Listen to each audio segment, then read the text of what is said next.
Sorry. बिस्मिल्लाहिर्रहमानिर्रहीम। आज हम अपना मशीन लर्निंग का लेक्चर जो है उसे कंटिन्यू करते हैं इंशाल्लाह। आज जो है हमारा टॉपिक जो है मशीन लर्निंग का वो है learning input output function general setting उसकी क्या है। लास्ट लेक्चर में मैंने बताया, अगर उसको दोबारा से रिवाइज कर लिया जाए तो उसके अंदर मैंने बताया कि मशीन लर्निंग जो है वो डाटा है। और डाटा जो है डाटा इज इक्वेशन जो थी वो मैंने बताई थी कि data is equal to model plus error. सही। आज हम इसे थोड़ा सा जनरल सेटिंग की बात करेंगे कि इनपुट आउटपुट की जनरल सेटिंग जो है वो क्या होती है। हम मशीन लर्निंग के अंदर क्या चीज़ लर्न करना चाह रहे हैं। हम मशीन लर्निंग के अंदर फंक्शन लर्न कर सकते हैं, प्रोग्राम लर्न कर सकते हैं, फाइनाइट स्टेट मशीन जो है वो लर्न कर सकते हैं, ग्रामर जो है वो लर्न कर सकते हैं, प्रॉब्लम सॉल्विंग सिस्टम जो है वो लर्न कर सकते हैं। मगर हमारा जो है इस कोर्स के अंदर हम सिर्फ और सिर्फ फंक्शन जो हैं उनकी ऊपर बात करेंगे कि हम फंक्शन जो है वो लर्न करना चाह रहे हैं।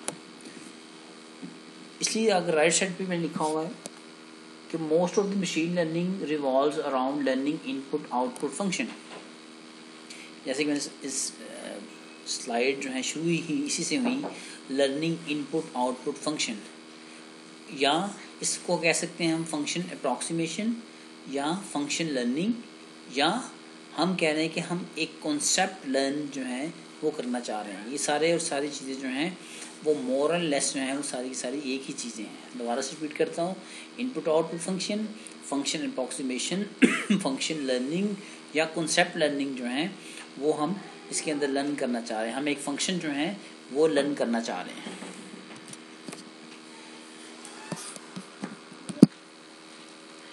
कॉन्सेप्ट लर्निंग जो है वो क्या है। कॉन्सेप्ट लर्निंग जो है वो एक सब क्लास है इंडक्टिव लर्निंग की। मैंने बताया कि हम डिडक्टिव लर्निंग का इस कोर्स में बात नहीं करेंगे, वो ऑलरेडी चीज़ें प्रूव हैं। हम इंडक्टिव लर्निंग की बात करेंगे जो एग्जाम्पल से चीज़ें जो हैं वो लर्न करता है with the set of examples. Concept learn जो है हम करना चाह रहे हैं मेजर सब क्लास इंडक्टिव लर्निंग की सब क्लास है। हाउ कॉन्सेप्ट लर्निंग वर्क, काम कैसे करता है। टेक एग्जाम्पल्स ऑफ कॉन्सेप्ट, ये एग्जाम्पल्स लेता है। जैसे मैंने आपको पहले बताया था कि इंडक्टिव लर्निंग के अंदर हमने एक एयर बॉल जो थी वो एयर के अंदर उछाल दी। फर्स्ट टाइम भी हमने एग्जाम्पल वही किया, 50 टाइम भी हमने वही किया, 100 टाइम भी हमने वही किया, और उसके अंदर हमने ये बना दिया कि बॉल जो है जनरलाइज नीचे ही आती है। एग्जाम्पल लेता है और इससे एक जनरल कॉन्सेप्ट जो है वो बिल्ड करता है। Very often the example are describe using attribute value based. Values जो हैं, एग्जाम्पल्स को हम कैसे डिफ़ाइन करते हैं मशीन लर्निंग के अंदर, उसको हम वैल्यू एट्रीब्यूट पेयर्स की फॉर्म में हम उसे डिफ़ाइन करते हैं या डिस्क्राइब करते हैं उसे। कॉन्सेप्ट लर्निंग गोल क्या है जी कॉन्सेप्ट लर्निंग का, एक ऐसा टारगेट फंक्शन लर्न करना एफ। अब दोबारा से थोड़ा सा मैथ्स जो है वो इन्वॉल्व हुआ है इसमें कि एक जनरलाइज टारगेट फंक्शन एफ जो है या टारगेट कॉन्सेप्ट जो है सी के नाम से या एफ के नाम से हम एक जनरलाइज फंक्शन जो है या कॉन्सेप्ट जो है वो लर्न करना चाह रहे हैं। किससे, with the help of examples की मदद से। ये हमारा गोल है जी कॉन्सेप्ट लर्निंग के अंदर। स्कोप ऑफ एरर जो है इंडक्टिव लर्निंग के अंदर, target function F can not be complete. कभी भी हम एक किसी भी टारगेट फंक्शन को कम्प्लीटली लर्न नहीं कर सकते। सही। हमें ये हो सकता है, जो मैंने आपकी रोबोट की एग्जांपल दी थी, कि हर सिस्टम के अंदर हर सिनेरियो के अंदर आपका रोबोट जो है वो 100% किसी भी रूम से जो है वो बाहर अपना रास्ता जो है वो डिटेक्ट कर ले। आपने ऑटोनोमस कार्स देखी होंगी। ऑटोनोमस कार्स जो हैं अभी वो ड्यूरिंग ट्रेनिंग है होती हैं कि कहीं ना कहीं वो नया सिनेरियो आता है, उस सिनेरियो के अंदर वो कोलैप्स कर जाती हैं। सही। तो इसका मतलब है कि जिस तरह इंसान जो है कभी भी कोई एक नया सिनेरियो अगर हो, फर्स्ट टाइम अगर हो, तो वो उसका रिएक्शन जो है वो डिफरेंट होता है। मतलब पैसेज ऑफ टाइम अगर दोबारा से दूसरी तीसरी दफ़ा वो सिनेरियो अगर हो तो उसकी जो रिएक्शन है या उसका जो रिस्पॉन्स है वो बिल्कुल डिफरेंट हो जाएगा उससे। इसका मतलब कि मशीन भी इंसान की तरह कॉग्निटिवली काम कर रही है। वो भी शुरू में हो सकता है कि गलत काम करे, मगर with the passage of time it will improve himself या हरसेल्फ। ठीक है। तो बोर्ड जो है अपने आप को इम्प्रूव करना शुरू कर देगा with the passage of time. और ये भी नहीं हो सकता कि हर सिनेरियो जो है 100% ही एक्यूरेट हो। इसलिए मैंने कहा था कि इंडक्टिव लर्निंग जो है वो 100% नहीं है, उसके अंदर स्कोप ऑफ एरर है, जबकि डिडक्टिव लर्निंग के अंदर एरर नहीं था, मगर क्योंकि इसके अंदर हमें नया नॉलेज मिल रहा है। जो भी इन्वायरमेंट चेंज हो रही, हमारा फ़ौरन से फ़ौरन आपका एक चीज़ें जो हैं वो आपको डायनामिकली रिस्पॉन्ड करना शुरू करनी है इसमें। दूसरा यहाँ पे एक कॉन्सेप्ट मैं इंट्रोड्यूस कर रहा हूँ हाइपोथेसिस स्मॉल एज के नाम से। ये क्या है जी? ये अप्रॉक्सीमेशन है टारगेट फंक्शन एफ की। ठीक है, टारगेट फंक्शन या टारगेट कॉन्सेप्ट एक ही चीज़ है। हम टारगेट फंक्शन जो है वो कभी कम्प्लीटली लर्न नहीं कर सकते। आप जब भी कोई टारगेट फंक्शन लर्न करेंगे वो अप्रॉक्सीमेशन होगी किसकी? हाइपोथेसिस एज की। ये हाइपोथेसिस क्या है इसको भी इंशाल्लाह डिटेल में बात करेंगे हम। गोल क्या है जी? We are trying to learn a function F. F जो है हम लर्न करना चाह रहे हैं। एफ इज ऑफनली referred as a target function. आपको पीछे बताया कि फंक्शन है, टारगेट कॉन्सेप्ट है, सी है, एफ है, वो ले रहे हैं। इनपुट लेगा, एक फंक्शन इनपुट लेगा, एक फंक्शन लर्न करेगा और आउटपुट जो है वो प्रेडिक्ट कर देगा। F function takes a vector value pair. Vector value क्या होगा? एंड टुपल वैल्यू जो है वो हो सकती है, एक्स की वैल्यू जो है x1 x2 up to xn जो है वो हो सकती है। एफ जो है इटसेल्फ में भी वेक्टर वैल्यू है yielding a k tuple as a output value. Often f produces a single output. Usually हमारा f जो है एक टारगेट फंक्शन जो है वो एक ही सिंगल आउटपुट वैल्यू जो जनरेट करता, मगर ये ज़रूरी नहीं आपकी सिंगल मल्टीपल आउटपुट वैल्यू जो है वो भी हो सकती है।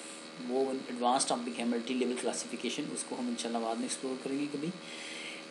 For example k is equal to 1, in such cases the output is not thought of as a vector. सही। अब learning job of a learner की क्या है? Is to output hypothesis H. कि हम टारगेट फंक्शन जो है वो कभी भी कम्प्लीटली लर्न नहीं कर सकते। जैसे मैंने पहले बताया था, हमने एक टारगेट फंक्शन जो है वो ऐसा लर्न करना है जो हाइपोथेसिस की अप्रॉक्सीमेशन हो, विच इज गेस और अप्रॉक्सीमेशन और टारगेट फंक्शन एफ। सही। इसलिए इंडक्टिव लर्निंग जो है वो कभी भी 100% जो है वो 100% रिजल्ट एक्यूरेट नहीं देगी, क्योंकि उसके अंदर अप्रॉक्सीमेशन है। ठीक है, हो सकता है 100 किसी सिनेरियो में कामयाब हो जाए, किसी के अंदर कामयाब ना हो, क्योंकि अप्रॉक्सीमेशन है किसी भी एक हाइपोथेसिस की, इसलिए उसके अंदर स्कोप ऑफ एरर जो है वो हमेशा से रहेगा। H is assumed as a priori to be drawn from a class of function H. अब यहाँ पे हाइपोथेसिस स्मॉल एज कुछ और है, कैपिटल एज कुछ और। स्मॉल एज क्या है जी? एक हाइपोथेसिस है, single hypothesis which is approximation of any target function, जबकि कैपिटल एज जो है वो है क्लास ऑफ अ फंक्शन है। सही। एक क्लास ऑफ फंक्शन एज के अंदर मल्टीपल स्मॉल एज हाइपोथेसिस जो हैं वो एग्जिस्ट कर सकते हैं। ठीक है।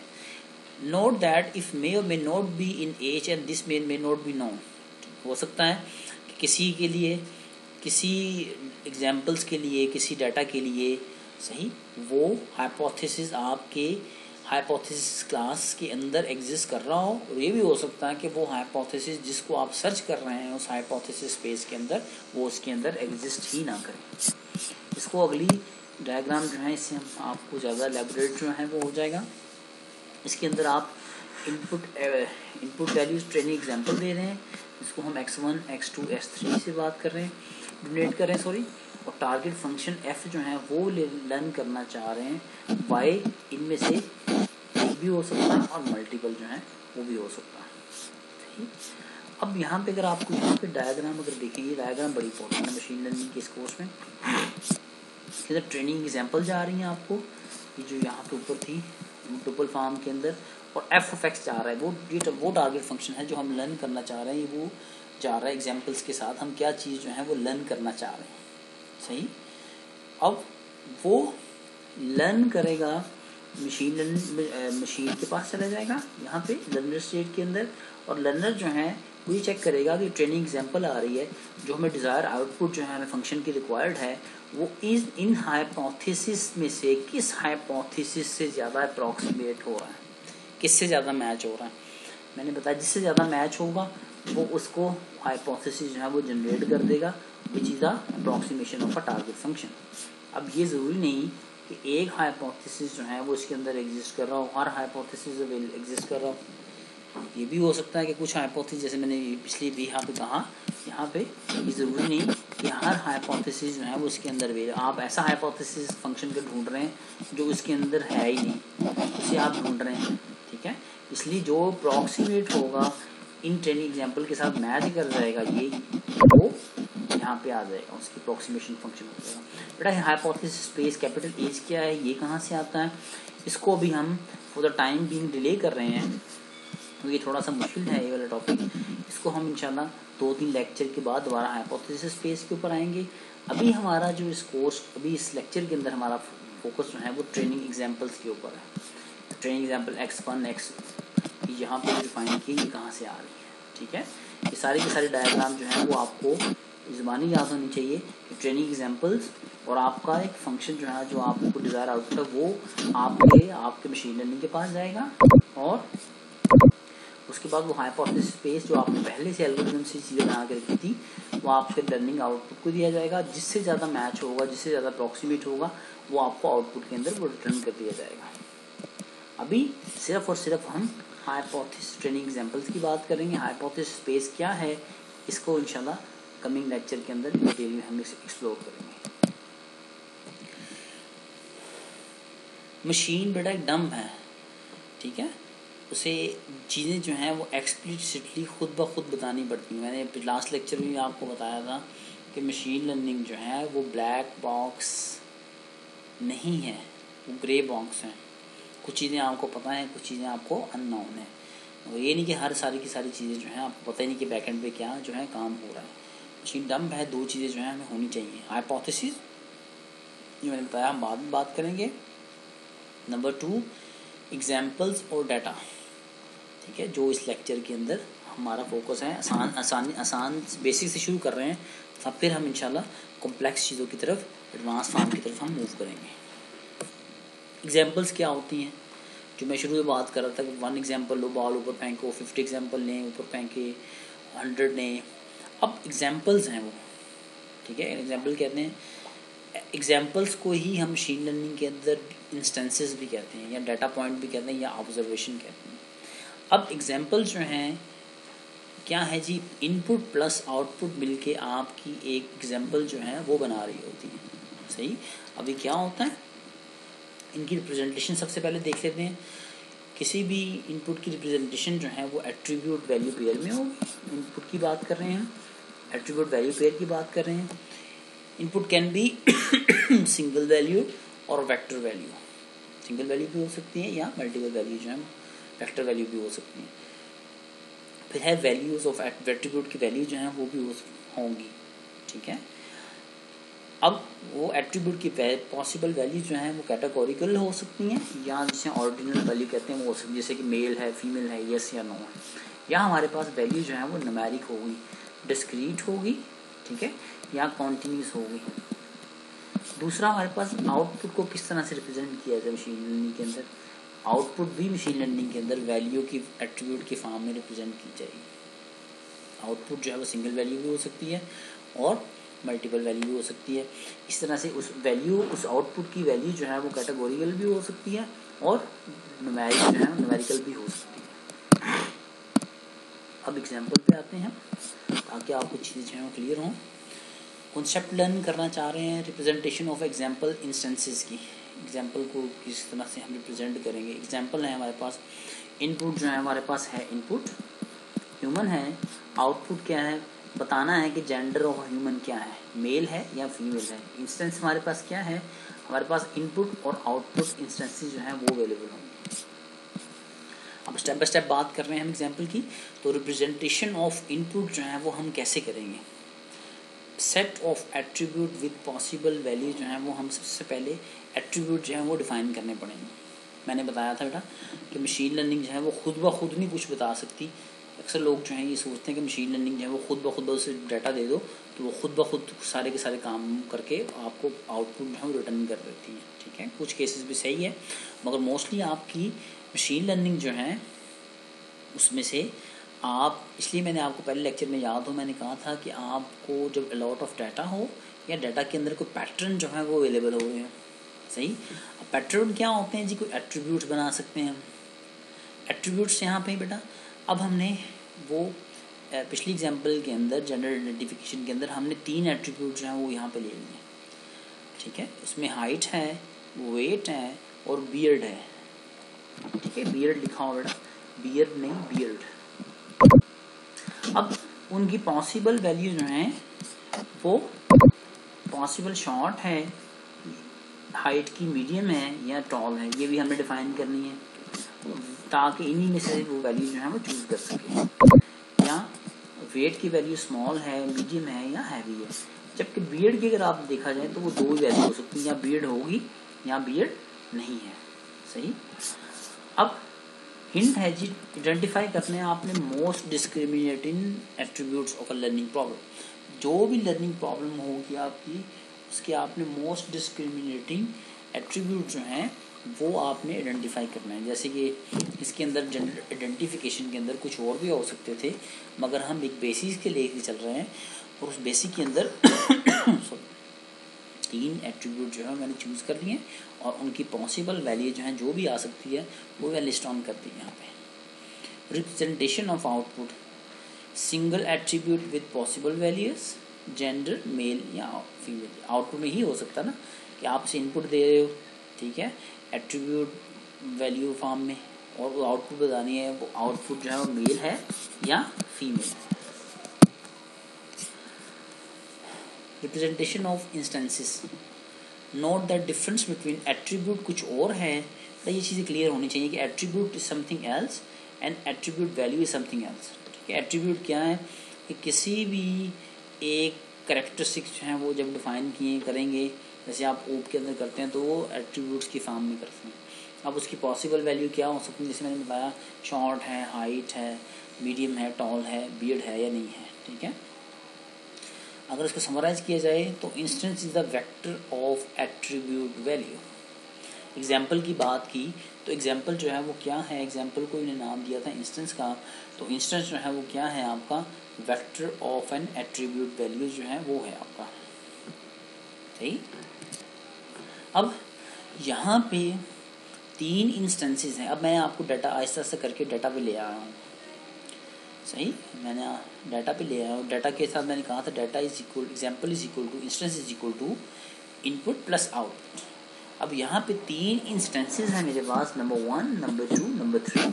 3 एग्जाम्पल हैं मेरे पास और उनके 3 फीचर हैं, हाइट, वेट और बियर्ड, सही।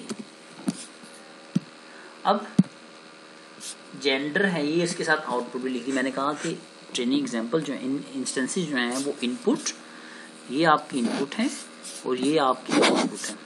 मैं कह रहा हूँ कि इंस्टेंस 1 जो है, जब उसकी हाइट जो है शॉर्ट है, वेट उसका मीडियम है सॉरी, बियर्ड नहीं है तो वो फीमेल है। एग्जाम्पल 2 के अंदर बेटा मैं कह रहा हूँ अगर वो टॉल है, हाइट उसकी टॉल है, वेट उसका हैवी है, बियर्ड उसकी है तो उसका मतलब है कि he is a man, male. Third के अंदर जो है मीडियम है हाइट, वेट जो है मीडियम है, बियर्ड जो है वो नहीं है तो फीमेल है। अब इसके अंदर अगर देखा जाए तो सारे के सारे मैंने मोस्ट डिस्क्रिमिनेटिंग फीचर जो हैं वो लिख दिए यहाँ पे, ठीक है। ऐसे ही आप लोग अपनी रियल वर्ल्ड के अंदर करेंगे। एग्जाम्पल 1 और हम थोड़ा सा और इसको थोड़ा सा लेके चलें फर्दर। इनपुट जो है यहाँ पे सिंगल है, ये देखिए आपकी इनपुट जो है सिंगल है और आउटपुट भी आपकी सिंगल ही आ रही है यहाँ पे। इनपुट वेक्टर वैल्यू दे दिया और ये आउटपुट वेक्टर आ गया। अगर इसको देखा जाए तो आप एक फंक्शन जो है वो लर्न कर रहे हैं एक्स स्क्वायर। अगर आप देखा जाए 1 है, इनपुट में 1 है तो आउटपुट में 1 है, 2 है तो 4 है, 3 है तो 9 है। इसका मतलब है कि आप स्क्वायर का फंक्शन जो है कॉन्सेप्ट यहाँ पे लर्न कर रहे हैं कि इनपुट की जो भी वैल्यू होगी आउटपुट में उसकी वैल्यू जो है वो स्क्वायर की फॉर्म में आ रही है, सही। अब थोड़ी सी और बात एग्जाम्पल की तरफ चलते हैं हम। इसके अंदर मैं इनपुट जो है वो vector of input attribute value दे रहा हूँ, ठीक है। एक इंस्टेंस 1 है, उसकी 3 वैल्यूज़ हैं, 2 की 3 है, 3 की भी 3 है, 4 की भी 3 सॉरी। आउटपुट जो है अभी भी सबकी एक ही है। अब यहाँ पे जब इनपुट दे रहे हैं तो मुझे आउटपुट में ये चीज़ मिल रही है। अब यहाँ पे मुझे कॉन्सेप्ट जो है आप सोच के बताएंगे कि आपने क्या कॉन्सेप्ट जो है वो लर्न किया। थोड़ा सा कॉम्प्लिकेटेड है, ठीक है, पिछला तो आसान था बेटा। एक्स स्क्वायर की चीज़ें हम लर्न नहीं करते, यूजली वो सिर्फ आपको समझाना था कि टारगेट फंक्शन जो है या कॉन्सेप्ट लर्न करना चाह रहे हैं वो क्या है। अब इसके अंदर बिल्कुल एक कॉन्सेप्ट जो है वो नया जो है वो हम लर्न कर रहे हैं। अगर इसको गौर से देखा जाए तो ये होगा a इंटू सी और माइनस बी करेंगे तो ये आपकी एक जनरल फंक्शन जो है वो, जो मैंने आपको कहा था कि एक बॉल को हमने पहली दफ़ा ऊपर फेंका, फिर दूसरी दफ़ा फेंका, फिर तीसरी दफ़ा फेंका, फिर चौथी दफ़ा फेंका, और उससे एक हमने जनरलाइज फंक्शन जो था वो बना दिया कि बॉल जब भी ऊपर फेंकेंगे तो नीचे आएगी। इसी तरह से हम इसके अंदर भी ये कर रहे हैं कि इंस्टेंस 1 के अंदर हमने लर्न किया, 2 के अंदर लर्न किया, 3 के अंदर लर्न किया, 4 के अंदर लर्न किया, और हमने लास्ट जनरलाइज फॉर्म जो है वो बना दी कि a into C minus B करेंगे तो ये आपकी आउटपुट की वैल्यू जो है वो आएगी। तो बेटा मुझे टेम्परेचर में हूँ तो इसलिए मैं कोशिश कर रहा हूँ कि आपको सही तरह से लेक्चर जो है वो डिलीवर किया जाए। मैं आप सबसे दोबारा अपोलोजाइज करता हूँ कि जो लोग मेरी वजह से इंटरप्ट हो रहे हैं, सॉरी फॉर इट। अब थर्ड एग्जांपल जो है वो एक लर्निंग इनपुट आउटपुट फंक्शन जो है वो हम लर्न कर रहे हैं। सही, इनपुट क्या है, वेक्टर वैल्यू पे है। सही, यहाँ पे अब हम रियल डाटा की तरफ जा रहे हैं। हाइट है, 10 इंस्टेंसेस हैं हमारे पास, और हर एक इंस्टेंस के अंदर हमारे पास 5 एट्रीब्यूट्स हैं और एक आउटपुट वैल्यू जो है वो एसोसिएटेड है। याद करें कि example is equal to input plus output. ये हमारे पास इनपुट एग्जाम्पल आ गई और ये हमारे पास आउटपुट आ गई। सेट ऑफ इनपुट वेक्टर जो है वो हमारे पास ये आ गया और सेट ऑफ आउटपुट वेक्टर जो है हमारे पास ये आ गया। अब इसको समराइज करें तो learn from input to predict output. हम देखा जाए तो हमने इनपुट से लर्न किया है और हमने इसकी बेसिस पे आउटपुट जो है वो प्रेडिक्ट करेंगे इसके ऊपर सारी की सारी। सही, तो ये इसकी समरी है आपकी कि लर्निंग इनपुट आउटपुट फंक्शन की। Learn from the input, input क्या है हमारे पास, एग्जाम्पल है, इनपुट प्लस आउटपुट, ताकि हम उसकी आउटपुट जो है वो प्रेडिक्ट कर सकें। अब हम रियल वर्ल्ड की एग्जाम्पल की तरफ जा रहे हैं। रियल वर्ल्ड की एग्जाम्पल के अंदर जेंडर आइडेंटिफिकेशन की टास्क है। इनपुट बेटा हमारे पास है human, represented as a fix set of attributes. Output हमारे पास क्या है, gender of a person. Gender है पर्सन की कि आइदर इट्स अ मेल और अ फीमेल। लर्न क्या करना चाह रहे हैं, learn from input which is human which is fix set of attributes to predict its output. Output क्या होगी जेंडर आइडेंटिफिकेशन की, या तो ये मेल होगा या वो फीमेल होगा। सही, यही एग्जांपल है हमारे पास। 3 इंस्टेंसेस हैं, हमने सारे के सारे एट्रीब्यूट वैल्यू पेयर जो है वो मेंशन कर दी। अब यहाँ पे अंदर इंस्टेंस 1 एट्रीब्यूट लिखे हुए हैं, हाइट, वेट, बियर्ड, और उसकी आउटपुट जो है वो मेंशन कर दी है। वही पहले वाला डेटा सेट है, डाटा है वो जो मैंने पहले भी यूज़ किया। Summary gender identification task structure data है। स्ट्रक्चर डाटा क्या होता है, अभी आपको जिसमें फिक्स सेट ऑफ एट्रीब्यूट जो है वो फिक्स्ड हों हमारे पास। ठीक है, इसके अंदर फिक्स्ड हैं, जैसे हमारे पास इंस्टेंस 1 के अंदर भी वही एट्रीब्यूट्स हैं, इंस्टेंस 2 के अंदर भी वही है, 3 के अंदर भी वही। आउटपुट भी हमारे पास फिक्स्ड है, मेल है या फीमेल है। अब दूसरी हमारे पास टास्क है जेंडर आइडेंटिफिकेशन की, कि हमारे पास रिव्यूज लिखे हुए हैं ह्यूमन ने, टेक्सचुअल डाटा हमारे पास, कमेंट्स लिखे हुए हैं। ठीक है, output gender of the person who wrote the comments, review बताने हैं आपने कि मेल ने लिखे हैं या फीमेल ने लिखे हैं टेक्स्ट डाटा में से। ठीक है, गोल क्या है इस पूरी की पूरी जेंडर आइडेंटिफिकेशन टास्क का, learn from the input. Input हमारे पास क्या थी बेटा, टेक्सचुअल डाटा जो हमने कमेंट्स लिखे हैं किसी भी टेक्स्ट के अंदर। ठीक है, और प्रेडिक्ट करना है कि ये कमेंट्स जो हैं, आपने देखा हो अक्सर जो है फेसबुक पे, सोशल मीडिया की एप्लीकेशन पे, वो एप्लीकेशन जो है वो प्रेडिक्ट कर देता है कि ये रिव्यूज़ जो हैं, ये कमेंट्स जो हैं, ये मेल लिखे हुए हैं या फीमेल लिखे हुए हैं। अब यहाँ पे अगर अब इसकी डाटा की बात की जाए तो हमारे पास 3 ही इंस्टेंसेस हैं और हर इंस्टेंस के साथ इनपुट आउटपुट एसोसिएट है। iPhone 7 is a good mobile, ये मेल लिखा हुआ है। इंस्टेंस 2 की बात कर रहे हैं तो battery of this phone is bad, ठीक है, ये फीमेल है लिखा हुआ। बेटा ये डमी डाटा है, कोई एक्चुअल डाटा नहीं है, ये सिर्फ आपको बता रहा हूँ ताकि आपकी अंडरस्टैंडिंग के लिए कि डाटा जो है कैसे काम करेगा। इंस्टेंस 3 जो है वो I am using an iPhone 7, अब ये भी मेरे लिखा हुआ। अब समरी क्या है जनरल आइडेंटिफिकेशन टास्क की कि इसके अंदर इनपुट जो है वो अनस्ट्रक्चर्ड डाटा है। अनस्ट्रक्चर्ड डाटा का मतलब क्या है कि वेरिएबल लेंथ है। पहले के अंदर इंस्टेंस के अंदर नंबर ऑफ वर्ड जो हैं वो 1 2 3 4 5 6 हैं, ठीक है। इसी तरह से अगले सेकंड के अंदर भी 6 हैं और थर्ड के अंदर आपके सिर्फ और सिर्फ 4 है। इसका मतलब वेरिएबल लेंथ का है, तो अनस्ट्रक्चर्ड डाटा कहेंगे इसे। आउटपुट जो है वो भी हमारे पास फिक्स्ड ही है, आइदर इट्स अ मेल और इट्स अ फीमेल। एक और अगली बात करते हैं एग्जांपल की, जेंडर आइडेंटिफिकेशन। इमेज का डाटा दिया गया आपको, ठीक है। इमेज के डाटा को आपने डिटेक्ट करना और बताना है कि इमेज जो है वो मेल का है या फीमेल का है।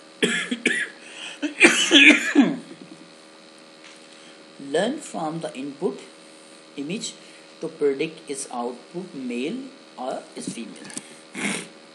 ये देखिए आपको डाटा दिया हुआ, एग्जाम्पल में मेल है, सेकेंड इमेज में भी फीमेल है, थर्ड के अंदर भी मेल है। अब जेंडर आइडेंटिफिकेशन टास्क है, अनस्ट्रक्चर्ड डाटा है, वेरिएबल लेंथ का है, किसी के अंदर पिक्सल इमेज का साइज डिफरेंट है, इसके अंदर इमेज का साइज डिफरेंट है, इसके अंदर इमेज का साइज जो है हॉरिजॉन्टली वर्टिकली या पिक्सल वाइज जो है वो डिफरेंट है, इसलिए अनस्ट्रक्चर्ड डाटा है। जबकि आउटपुट हमारे पास फिक्स्ड है कि ये मेल का इमेज है या फीमेल का इमेज है। थर्ड है हमारे पास सेंटीमेंट एनालिसिस। आजकल बड़ी कॉमन टास्क है मशीन लर्निंग के अंदर, सेंटीमेंट बताना, कि रिव्यूज़ पढ़ के बताना ये की पोलैरिटी जो है वो क्या है। पॉजिटिव इनपुट है हमारे पास, कमेंट लिखा हुआ, टेक्सचुअल डाटा लिखा हुआ है हमारे पास, इंसान ने लिखा हुआ है, और उसकी आउटपुट जो है पोलैरिटी बतानी है। पोलैरिटी से मतलब क्या है, उसके रिव्यूज़ बताने हैं कि जो कमेंट्स यूज़र ने लिखा हुआ है ये पॉजिटिव है, नेगेटिव है या न्यूट्रल है। सही। गोल क्या है जिस पूरी की पूरी टास्क का, इसकी पूरी की पूरी टास्क का गोल है learn from the input which is comments or either review to predict output। output जो है वो क्या हो सकती है, it can be a positive, it can be negative और neutral। अब ये 3 इंस्टेंसेस जो हैं वो लिखे हुए हैं, इसके अंदर भी आपका डाटा है। और उसके आगे अगर आप पहले कमेंट्स को देखें, iPhone 7 is a good mobile, ये पॉजिटिव बता रहा है। अब battery of this phone is bad, इसका मतलब है कि नेगेटिव है कमेंट्स। जबकि थर्ड एग्जाम्पल को देखा जाए, I am using an iPhone, इसका मतलब है कि ये न्यूट्रल है, इससे कुछ नहीं पता चलता कि ये पॉजिटिव चीज़ की बात कर रहा है या नेगेटिव चीज़ की। टास्क है सेंटीमेंट एनालिसिस की, अनस्ट्रक्चर्ड डाटा, वेरिएबल लेंथ है, और आउटपुट जो है हमारे पास फिक्स्ड ही आ रही है इसमें, अगर आपने देखा होगा। अगली टास्क है हमारे पास रियल वर्ल्ड की बड़ी ही कॉमन टास्क है हमारे पास, मशीन ट्रांसलेशन। ट्रांसलेशन क्या होता है कि गूगल ट्रांसलेटर या बिंग या फर्दर मशीन सर्विसेज जो हैं जो ट्रांसलेट कर रही हैं आपके टेक्स्ट को किसी भी सोर्स या टारगेट लैंग्वेज के अंदर, उसको हम मशीन ट्रांसलेशन की टास्क कहते हैं। इनपुट जो है वो टेक्स्ट हमने इंग्लिश में दिया हुआ जिस सोर्स लैंग्वेज, आउटपुट जो है हमें उर्दू में चाहिए which is our target language, और गोल जो है वो क्या है जी, learn from the input source language to predict an output, कि टारगेट आउटपुट जो है वो क्या आएगी। अगर आप यहाँ पे देखें तो हमारे पास 3 इंस्टेंसेस जो है वो मेंशन है। 1 अल्लाह इज़ 1 सोर्स है, और उसकी आउटपुट में देखिए टारगेट लैंग्वेज अल्लाह एक है। इस तरह से अंडरस्टैंडिंग इज डीपर देन लम, तफहीम मोहब्बत से ज़्यादा गहरी है। थर्ड में है the only thing that is constant in this world is change, उसकी आउटपुट जो है वो है टारगेट ट्रांसलेशन जो है वो है इस दुनिया में वहाँ चीज़ जो मुस्तकिल है वो है तब्दीली। अब यहाँ पे देखा हो टास्क के साथ साथ आपकी इसकी इनपुट, इसके एट्रीब्यूट्स और इसकी आउटपुट जो है वो डिफरेंट हो गई है। अब इसके अंदर आप इनपुट देखें तो अनस्ट्रक्चर्ड डाटा है, वेरिएबल लेंथ का है, आउटपुट जो है वो भी वेरिएबल लेंथ की ही है इसके अंदर। ठीक है बेटा, अब आपकी टास्क है, आपकी टर्न है कि आपकी मैंने कुछ टास्क जो हैं लिस्ट ऑन की हैं। ठीक है, राइट इसके इनपुट आउटपुट लिखें, इसकी इनपुट क्या होगी, आउटपुट क्या होगी और उसका गोल क्या है, और सारी की सारी जो टास्क मैंने लिखी हुई हैं इसका एक डाटा ले, 2-3 इंस्टेंसेस का, और उसको इनपुट और आउटपुट लिखें ताकि आपको डाटा जो है वो उसके बारे में बेटर अंडरस्टैंडिंग आ जाए और ये टास्क जो है क्या है ये भी आपको समझ आ जाए। ठीक है, इसमें समराइजेशन है बड़ी, वंस अगेन ऐसा very again primary transfer, natural language processing, summarisation, object detection in image, object को डिटेक्ट करना, vehicle categorisation, author identification, plagiarism detection क्या होती है और उनकी इनपुट आउटपुट क्या होगी और उसका टास्क का पर्पस क्या है। और लास्ट में स्पीकर आइडेंटिफिकेशन। बड़े सारी की सारी चीज़ें आपने खुद अपने असाइनमेंट, अपने होमवर्क के तौर पे आप इसको करें ताकि आपको डाटा के बारे में अंडरस्टैंडिंग जो है वो क्लियर हो। Thank you very much.